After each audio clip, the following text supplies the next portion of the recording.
Karena itu kita disebut ins, karena saat lahir kita tampak. 18 kali disebutkan dalam Al-Quran. Ya ma'syaral jinni wal ins, wa ma khalaqtul jinna wal ins. Jadi jin disebut jin karena memang fitrahnya tersembunyi, nggak nampak. Jadi kalau ada jin melakukan penampakan, itu jin sedang kena masalah. Sedang keluar dari fitrah.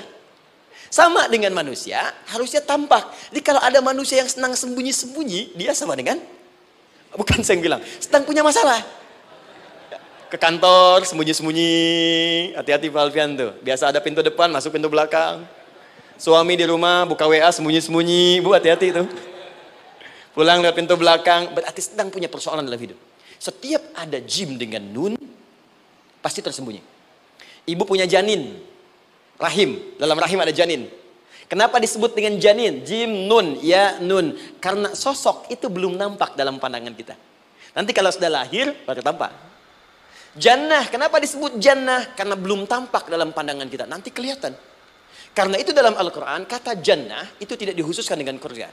Tidak dikhususkan dengan surga. Kadang-kadang menunjuk aspek kesuksesan yang belum tampak. Anda mau ngebor minyaknya belum tampak. Belum kelihatan. Anda mau kerja, ya hasilnya kan belum tampak, baru ikhtiar sekarang.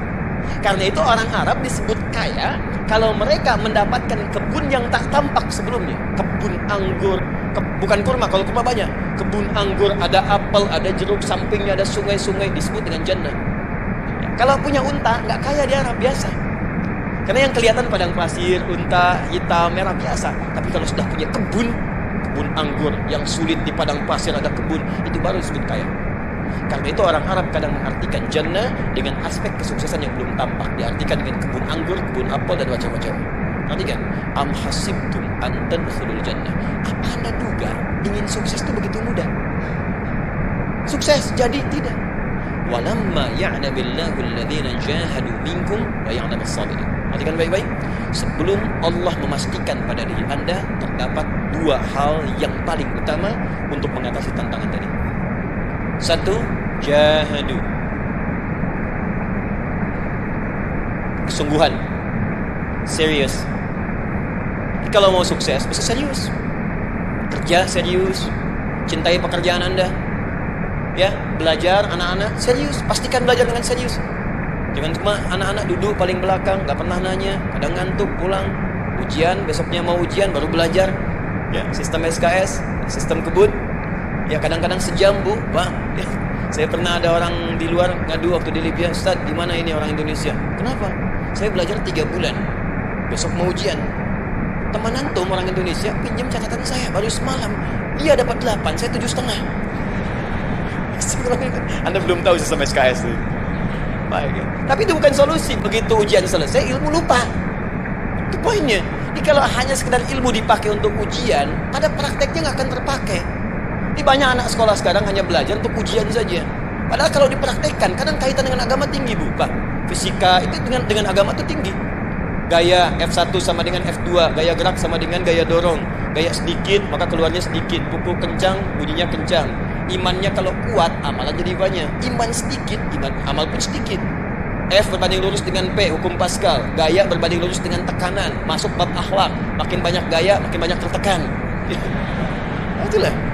Gaji 5 juta, gaya 10 juta, kan? Ini serius. Serius. Di divisi apapun Anda, saya 3 sepekan lalu lah takziah ke tempatnya yang Habibie, terus diminta tausiah di sana. Dan saya perhatikan beliau termasuk yang paling serius ketika diberikan tugas apapun. Pernah diberikan amanah kecuali mencintai pekerjaan itu. Yang Habibie demikian. Ciri orang sukses itu serius. Tapi keseriusan itu, kata Allah, petakan jadi 3 bagian lagi. Karena jahadu itu punya 3 turunan kata. Satu, keseriusan merencanakan, disebut ijtihad namanya. Punya rencana. Mappingnya apa? Stepnya apa? Oke, Anda ingin kerjakan sebuah proyek, baik, proyeknya berlangsung berapa lama? Target kita apa? Jangka panjangnya, menengahnya, jangka pendeknya. Kemudian apa tantangan yang akan dihadapi di setiap tahapan-tahapannya? Selesaikan. Bahkan saking pentingnya tahap perencanaan ini ditunjukkan oleh Allah langsung lewat sholat. Teman-teman masih ingat sholat pertama yang kita kerjakan setiap hari, sholat apa namanya? Subuh. Apa artinya subuh? Tuh, ini masalahnya. Ini kata Al-Quran sendiri ya, kata Al-Quran sendiri. Nanti akan ditemukan orang yang ibadah tidak paham apa yang dikerjakan dan dilakukan dalam ibadahnya. Contoh sholat. Kata Allah akan ada orang sholat yang saat sholat tidak mengerti apa yang ia baca dan ia lakukan dalam sholatnya. Jujur tanyakan pada diri kita. Sampai detik ini, dari sekian ribuan kali ruku dan sujud, berapa persen bacaan sholat yang kita pahami? Jangan-jangan kita ruku tapi nggak ngerti yang dibaca. Sujud tak paham yang diungkapkan. Bagaimana bisa khusyuk? Mustahil. Maka kembali ke sini. Kenapa sholat pertama itu disebut dengan subuh? Teman-teman, ternyata semua nama sholat dari subuh sampai isya, plus bacaan dan gerakan dari takbir sampai salam, itu bukan sekedar gerakan semata. Semua ada artinya, ada maknanya. Dan diajarkan oleh Nabi langsung. Subuh disebut dengan subuh. Ada dua kata. Satu, fajar. Quran surah ke-17 ayat 78. Inna Qur'an al-fajri kana mashhuda. Kedua, subuh di surat At-Takwir. Wasubhi idha tanaffas. Kenapa disebut fajar? Fajar itu pancaran positif, pancaran kebaikan. Jadi kalau yang baik disebut fajar. Kalau yang jelek disebut fujur. Fujur ada di Quran surah 91 ayat 7 sampai 8. Wa nafsi wa ma sawwaha fa'alhamaha fujuraha wa taqwaha. Fujur itu rambatan, gelombang buruk yang muncul dari nafsu. Ya, ditembuskan ke elemen tubuh kita. Misal gini. Tiba-tiba pengen marah. Ya, di tubuh kita mengatakan melotot, maka ini ada pancaran di hati kita nyambung kemudian ke mata. Ini rambatan dari sini ke mata disebut fujur namanya. Mau ke tangan pukul, masuk ke tangan. Itu rambatannya disebut fujur namanya. Ya. Yang baiknya disebut fajar. Ya, misal saya ingin sholat, tiba-tiba hati mengatakan sudah azan, merambat ke kaki, cepat melangkah. Cepat wudhu. Nah, itu rambatannya disebut fajar namanya. Atau infajar. Ini pasti ada, ya. Fujur nama lainnya nafsu. Disebutkan 115 kali dalam Al-Quran. Takwa, rambatan fajar, sumbernya takwa. Disebutkan 115 kali dalam Al-Quran. Di jiwa kita ada takwa, ada nafsu. Takwa yang dorong malaikat, disebutkan 88 kali dalam Al-Quran. Nafsu yang dorong setan, disebutkan sama 88 kali. Di setiap Anda akan mengerjakan satu hal, pasti akan yang mendorong pada yang baik, akan mencegah dari yang baik itu nafsu. Pasti itu. Pak Alfian mau tanda tangan proyek. Tiba-tiba disodorkan, Pak, ini Pak. Kok begini proyeknya? Perbaiki, karena ada yang nggak beres. Tapi fee-nya lumayan Pak, 1 miliar. Nggak bisa, jiwa takwa mengatakan jangan terima Pak. Bapak mengatakan maaf, ini jari tahiyat, gak akan pernah dipakai maksiat, perbaiki, datang lagi. Ini Pak, kok sama? Fee-nya diperbaiki Pak, 100 miliar. Nafsunya mulai berkata, terima. Takwanya bilang, jangan. Akhirnya beliau katakan, tangan tahiyat gak akan pernah dipakai maksiat. Tapi tunggu, saya istiqoroh dulu.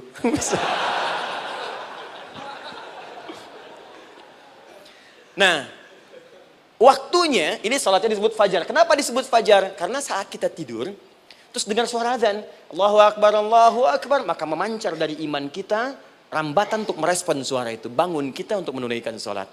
Waktunya disebut subuh. Kenapa disebut subuh? Dari kata asbah. Asbah itu artinya yang siap dengan rencana. Ya, orang Islam tuh nggak ada yang bangun dari tidurnya kecuali punya rencana jelas yang akan dieksekusi di hari itu. Makanya sebelum kita bekerja mengeksekusi itu, kita datang menghadap Allah supaya Allah berikan kemudahan di setiap aktivitas kita. Coba lihat manajemen Nabi. Bukankah sebelum tidur beliau istighfar dulu? Dirinci pekerjaannya, dicatat yang akan dikerjakan besok, istighfar 70 kali, 100 kali, sehingga dengan istighfar saat tidurnya tenang. Coba kita biasakan. Ada yang baca Quran, ada yang istighfar.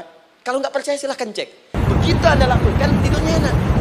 Besoknya rencana itu sudah siap. Makanya ketika bangun, siap jam 7 mau kemana, jam 8 ada di mana, jam 12 kerjakan apa. Sebelum mengerjakan itu, datang kepada Allah, sujud, ya Allah, saya punya rencana ini tolong mudahkan. Begitu caranya. Itu yang disebut dengan subuh. Nah, sekarang kembalikan peta hidup kita mau seperti apa ke depan. Ijtihad. Yang kedua, kalau sudah jelas konsepnya, visinya sudah ada, maka jihad. Yang kedua jihad. Jihad itu eksekusinya, aksinya, actionnya, perjuangan fisiknya. Rencananya apa? Tahajud malam nanti. Bismillah. Jam berapa? 2:30. Baik, yuk kita mulai rencanakan. Eksekusi rencananya. Bagaimana cara kita bangun 2:30? Pasang alarm. Jam berapa alarm dipasang? 3 kali. Pertama 1:30, kedua 2 kurang 1/4, ketiga jam 2 lewat 1/4. Baik. Alarm pertama untuk mematikan alarm kedua. Alarm kedua matikan alarm ketiga.